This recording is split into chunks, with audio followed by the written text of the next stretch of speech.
right. You all have a sheet in front of you that I call the energy bar. Here is what it is. Just imagine this room is the energy bar, and here is about halfway. Okay? Way up here would be really strong support. I mean, the person can't wait to get started. They're a champion. They're willing to take on a leadership role. Over here, they're willing to do something. Yeah, I'll give that a try. Sure, I'll do a pilot test. Sure, I'll come to that meeting. It's like a first date. It is not a marriage. It says, I'm willing to go out with you once or twice, Buster. This one is still on the support side. It's just, I'm interested. Yeah, tell me more. I'm interested in hearing about this. But then it shifts. And over here on what I would call the resistance side, it's just a lack of interest. I hear you talking, but it doesn't mean anything to me. You know, it doesn't relate to me. Over here is grumbling. Oh, man, we went through that in 1952. Oh, why are they talking about that? Just that kind of like static. And over here is just downright opposition. They're going to work against our idea. All right? So let's take that town hall meeting. Right here is interest. Over here, disinterest. So the meeting's over. We hear that one woman say, hey, that wasn't so bad, was it? Interest. Within 5 seconds, hey, how was your holiday? The interest went from interest to disinterest in less than 10 seconds. Now imagine if she wasn't the only person in the room where that happened. You know, that would be important feedback to have. But what I know from experience is the people up on the stage rarely get that feedback. So I want to show you how you can use it without adding anything to the steps you're using. So whatever you're doing with change management right now, my suggestion is keep on doing it. Okay? So if you have lots of small meetings, if you have big town halls, if you have teleconferences, whatever you have, keep on doing it. Unless obviously it's not working. But basically you got to apply. I'm not suggesting you add a thing to it.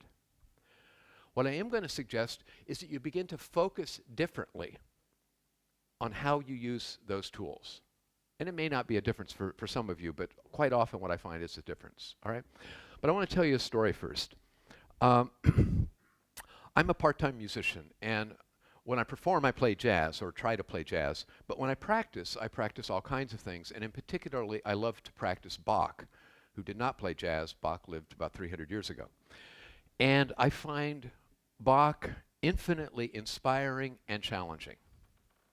And there's this one avant-garde jazz musician who I'm friends with, a guy named Carl Berger. And we were talking one day, and I said, I'm really struggling with this one Bach suite that I'm working on. And he said, well, and we're on Skype now. He says, well, do you have it? Play it for me. So I picked up my horn, and I went, and it goes something like, ba-da-ba-dum-ba-dum-bum-ba-dum-bum-bum, and he stopped me. And I said, no, the thing is 2 minutes long. He said, I know. I got enough. I know what your problem is. And I said, what do you mean? He said, no, try it again. So I go, ba-da-ba-dum. He said, stop. And I'm going, what are you doing? And he said, those first 4 notes, ba-da-ba-dum, you're making that top note really important. And he said, it is. It's the high note. It's an important note. Those other 3 notes are important too. He said, Bach wrote those notes for a reason, and you're not taking them seriously. You know, he said, it's like they're getting in the way. You know, and all of us could do this, and we know people who just talk, and there's just a lot of words coming out of their mouth. You know, there's a song by a guy named Mose Allison. It's, your mind's on vacation, but your mouth is working overtime. So one of my favorite blues. Your mind's on vacation, your mouth is working overtime. And so we can do that playing music, we can do it as we work. What I find is when I'm performing with jazz, it's all improvisation, and it's really easy to kind of go on automatic and start using muscle memory and playing things, which leads to some pretty boring music. Okay? When I can actually get centered enough to actually pay attention to every note, that doesn't mean analyzing every note or thinking about what note's coming next or evaluating, but just being right there with the note. My solos are different. And I record myself a lot when I'm playing so that if I feel really good, I can listen afterwards and depress myself. Or I have a reality check. So here's where that relates. Let's take that town hall meeting where the one person turned to the other and said, hey, that wasn't too bad, was it? How was your holiday? All right? Imagine that you're in on the planning of that event. And so you've already got it set up. It's going to be Monday afternoon. You've already sent the invitations out. You've already arranged for the coffee service. So everything's set. So you're not going to change any of that. And you say, okay, here are the things we need to cover. Well, we need to cover this aspect and this aspect. We do that okay. Here's what I would add in. I'd say, all right, so what about energy? What energy would we like to see as a result of that meeting with that stakeholder group? And we might say, well, we want them to be interested. That'd be great if they walked out of there going, this is kind of interesting. Or maybe they're at a point where we want them to be willing. We want them to be raising their hand, say, how do I get involved with that?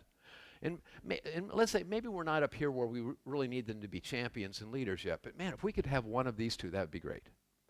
Now let's look at our agenda and say, and now we need to ask ourselves, where's their energy today?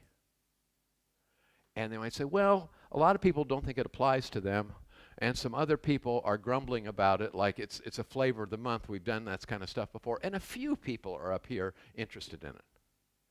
So now let's look at our agenda for that town hall, because we have this gap from here up to here.